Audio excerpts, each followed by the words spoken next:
As case numbers spike around the world, the race to find a COVID-19 vaccine is gaining pace. But there are fears as soon as one is found, a limited supply will be met by overwhelming global demand.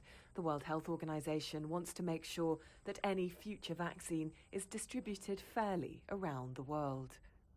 Our only way out of this pandemic is together. Initially, when there will be limited supply, it's important to provide the vaccine to those at highest risk around the world. The WHO is calling for countries to sign up to its development program COVAX, which aims to deliver 2 billion doses of an effective vaccine by the end of next year.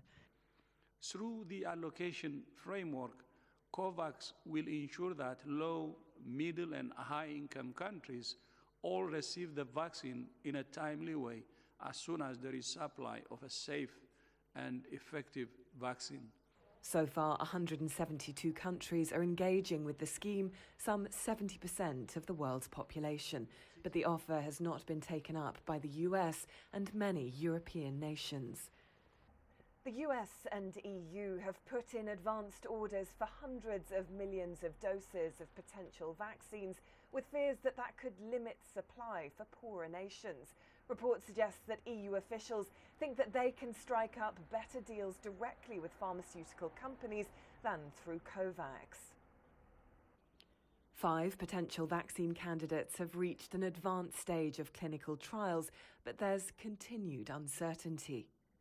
While vaccines are going to be an extremely important part of what we use in the fight against COVID, there will also be some limitations, and one we're concerned about is how well these vaccines, like others, will work in populations like the elderly and others.